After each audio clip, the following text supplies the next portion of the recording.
नमस्कार। Power gallery में आपका स्वागत है। मैं हूं दिनेश गुप्ता। हम बात कर रहे हैं सत्ता के संघर्ष की। मध्य प्रदेश में 28 विधानसभा सीटों पर हुए उपचुनाव की। इसके परिणाम 10 नवंबर को आना है। दीपावली किसकी धमाकेदार होगी यह देखना बेहद दिलचस्प है। दोनों ही राजनीतिक दल भारतीय जनता पार्टी और कांग्रेस अपनी अपनी जीत का दावा कर रहे हैं। कांग्रेस के दावे में अपने दावे के भरोसे से ज़्यादा चिंता झलक रही है। चिंता कई तरह की हो सकती है। चिंता कांग्रेस बचाने की भी है और चिंता राजनीतिक भविष्य बचाने की भी है, विरासत बचाने की भी है। कांग्रेस पार्टी के अलावा जो भारतीय जनता पार्टी के इर्द गिर्द या भारतीय जनता पार्टी के नेताओं के इर्द गिर्द जो गतिविधियां हैं वो इस ओर इशारा कर रही हैं कि उसे सरकार बनाने के लिए जिन समर्थकों की आवश्यकता होगी वो उसके पास उपलब्ध है। वो यह संदेश देने की कोशिश कर रही है। ये संदेशों का आदान प्रदान, संदेशों को जो है आम जन तक पहुंचाना या विधायकों तक पहुंचाने की आवश्यकता आखिर पड़ क्यों रही है? क्या विधानसभा के उपचुनाव के जो नतीजे होंगे वह भी एक जो है हंग विधानसभा के होंगे, एक मिलीजुली विधानसभा के होंगे जो किसी भी राजनीतिक दल को पूर्ण बहुमत नहीं मिल पाएगा, ऐसे विधानसभा के नतीजे होंगे।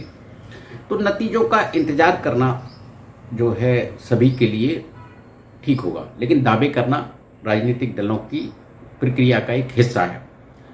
कांग्रेस जो है ये उसे यदि अपनी सरकार बनानी है तो सबसे पहले तो उसे 28 सीटें अपनी जीतनी हैं। ये उसकी पहली शर्त है उसकी सरकार बनाने के लिए। लेकिन हम उसके दावे पर जाएं उसके पहले हम 3 नवंबर के उस घटनाक्रम पर जाते हैं जब वोटिंग के दौरान भिंड मुरैना जैसे इलाके में गोली चली या ईवीएम मशीनें टूटी। इस तरह की खबरें हमने चैनलों पर देखी थी।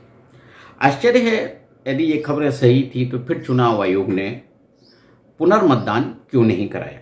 कांग्रेस पार्टी भी जो है ये कह रही है कि हमने तो शिकायत की थी, लेकिन सच्चाई लगता है कि ये है नहीं।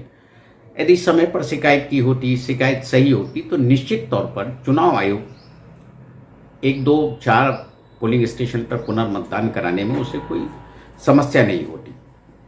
कांग्रेस पार्टी ने, उसके नेताओं ने कल चुनाव आयोग से एक वीडियो कॉन्फ्रेंसिंग के जरिए काउंटिंग के दिन जो है एहतियात बरतने के बारे में अपना पक्ष रखा है। निश्चित तौर पर जो जब भी वोटों की गिनती होती है जिन चीज़ों को ध्यान में रखा जाता है वो चुनाव आयोग रखता है, उसके अधिकारी रखते हैं और राजनीतिक दल भी लगातार हर टेबल पर अपनी निगरानी रखते हैं। अब इसके बाद हम दूसरे हिस्से की बात करते हैं जो कमलनाथ के एक वीडियो से शुरू होता है। उस वीडियो में यह आशंका प्रकट की गई है कि भारतीय जनता पार्टी कांग्रेस के कुछ विधायकों को फिर तोड़ने जा रही है। ऐसा क्यों? कमलनाथ को आखिर इस तरह का बयान देने की आवश्यकता क्यों पड़ी है? क्या इसलिए कि भारतीय जनता पार्टी सत्ता में बनी रहना चाहती? शायद नहीं, मुझे लगता है कि ऐसा होगा नहीं। यदि तोड़ना भी होगा तो जो है उसके लिए भारतीय जनता पार्टी के पास पर्याप्त समय था और कांग्रेस पार्टी के पास भी सरकार बनाने के लिए उसे भारतीय जनता पार्टी से बड़ा राजनीतिक दल विधानसभा के भीतर होना है। अनुमान यह है कि चुनाव नतीजों के बाद कांग्रेस पार्टी में कोई बड़ा बवंडर आ सकता है। यदि नतीजे कांग्रेस पार्टी या कमलनाथ के मंशा के मुताबिक नहीं हुए तो अगले नेता को लेकर भी सवाल खड़े हो सकते हैं, कांग्रेस में टूट हो सकती है। बहुत सारी चीज़ें हैं जो केवल अनुमान पर आधारित हैं।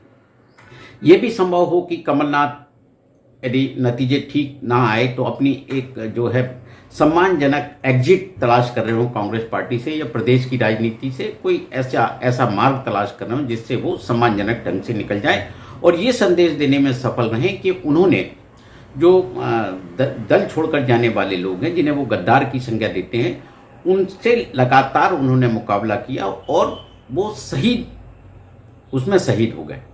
विजेता होंगे या शहीद होंगे ये सब हमको 10 नवंबर के नतीजों में ही पता लगेगा।